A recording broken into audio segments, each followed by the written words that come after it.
Bismillahirrahmanirrahim. Assalamualaikum warahmatullahi wabarakatuh. Sahabat Mida dimanapun Anda berada, berjumpa lagi dengan saya Rizky Haidsul Haq, Ketua dari Yayasan Mitra Dai Indonesia, dalam konten kita Qohwah, Qaulun wa Hikmah. Pada konten Qohwah kali ini kita berada dalam kondisi yang berbeda. Yang tadinya kita biasanya di atas meja di ruangan, kita berada di salah satu pondok pesantren yang berada di Tasikmalaya. Tepatnya adalah pondok pesantren Ummul Qura. Dan alhamdulillah semua perjalanan ini Allah Subhanahu wa taala mudahkan sampai kita bisa menuju lokasi ini. Pada kesempatan Qohwah kali ini saya ingin mengajak para sahabat Mida dimanapun Anda berada untuk kita kembali mereview diri kita dalam konteks menuntut ilmu. Karena momentum ini adalah momentum di mana kita belajar, momentum di suasana pesantren yang penuh dengan spirit edukasi. Maka dari itu saya ingin mengajak, mari kita sama-sama membangkitkan kembali semangat belajar kita yang sebagaimana disampaikan oleh baginda kita Nabi Muhammad SAW, di mana beliau bersabda, "Thalabul ilmi fariidatun ala kulli muslimin wa muslimatin." Sesungguhnya menuntut ilmu itu adalah kewajiban bagi seluruh kaum muslimin dan muslimah.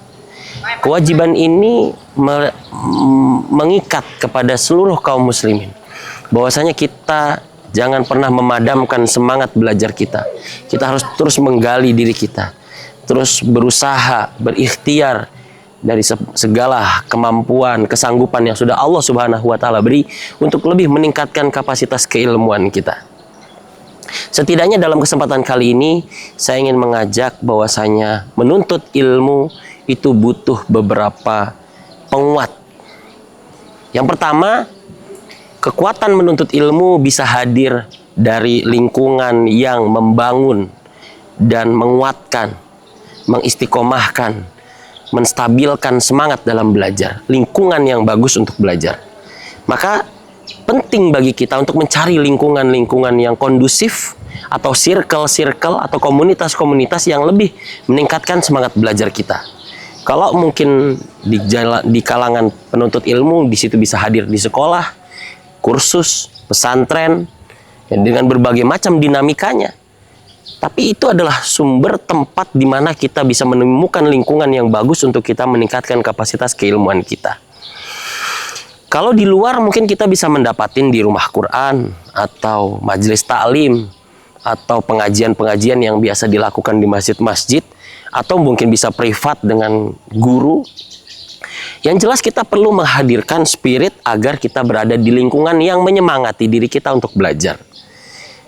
Itu poin yang pertama saya ingin sampaikan.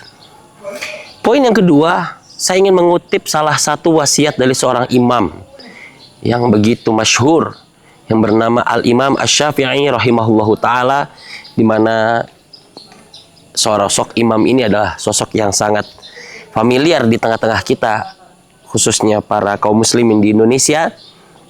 Bahkan mungkin tanpa kita baik sadari maupun tidak, banyak sekali argumen-argumen, fatwa-fatwa beliau yang kita ikuti di Indonesia ini. Sehingga banyak juga kita yang mengatakan Indonesia itu ya Syafi'iyun madhab. Orang-orang Indonesia itu ya mayoritas adalah pengikut madhab Imam Syafi'i. Dalam sebuah kutipannya sebagai seorang guru, sebagai seorang sosok yang memiliki banyak murid, banyak pengikut, banyak orang-orang yang menuntut ilmu dari sosok seorang Imam Syafi'i yang sangat fenomenal ini, beliau menyampaikan dalam sebuah wasiatnya, lan tanala ilma illa bisittah. Tidak akan kamu mendapatkan ilmu kecuali menjalankan 6 perkara. Saya mungkin pernah menjabarkan ini dalam beberapa momentum Qohwah sebelumnya. Jadi saya ingin menguatkan kembali dari sisi yang kedua, yaitu adalah al-hirs. Al-hirs artinya adalah ketamakan. Mengapa tamak ini menjadi penting? Beliau menyampaikan dalam syarahnya, dalam penjabarannya, tamak dalam menuntut ilmu itu menjadi positif di tengah ketamakan selain menuntut ilmu akan menjadi negatif. Artinya tamak yang konotasinya menjadi suatu hal yang negatif ketika dikaitkan dengan ilmu menjadi hal yang sangat positif, bahkan dianjurkan. Lalu bagaimana Ustadz cara kita menghadirkan jiwa tamak dalam diri kita ketika menuntut ilmu? Beliau menyampaikan, jadilah gelas kosong dimanapun kita belajar. Apa artinya dan apa maksudnya? Ketika kita belajar, jangan pernah menjadikan diri kita atau memposisikan diri kita sebagai sosok yang sudah tahu. Tapi jadilah sosok yang selalu ingin tahu. Dengan apa? Dengan menjadi gelas kosong. Bayangkan sebuah gelas yang kosong ketika diisi akan sangat mudah. Bisa diisi dengan air, dengan minyak, dengan jus, atau dengan apapun. Ketika kosong, dia akan lebih mudah menerima ilmu. Tapi ketika dia menjadikan dirinya gelas yang penuh, diisi dengan apapun tidak akan bisa terisi, justru malah tumpah. Maknanya apa? Jadilah orang yang selalu merasa kosong. Jangan pernah merasa penuh dan cukup dalam proses menuntut ilmu. Kita bisa ambil filosofi padi. Ketika dia berisi, makin merunduk. Ini filosofi yang begitu menarik. Bagaimana sebuah padi ketika dia makin berisi dengan calon gabah atau beras, dia makin merunduk. Artinya dia makin terus merasa butuh dan tidak pernah merasa puas. Belajar dari satu tempat lain, tempat ini. Dikala Allah masih memberikan kita kemampuan dan kesanggupan dan kecukupan, maksimalkan potensi itu dan peluang itu. Karena closing dari kohwa ini adalah apa yang disampaikan dan apa yang diwasiatkan oleh baginda kita Nabi Muhammad SAW. Beliau menyampaikan, man aradad dunya fa alaihi bil ilm, man aradal akhirah fa alaihi bil ilm, wa man aradahuma fa alaihi bil ilm. Sebuah hadis yang begitu indah kita dapati dari sabda baginda kita Nabi Muhammad SAW. Kalau kamu ingin dunia, tuntutlah ilmu. Kalau kamu ingin akhirat, tuntutlah ilmu.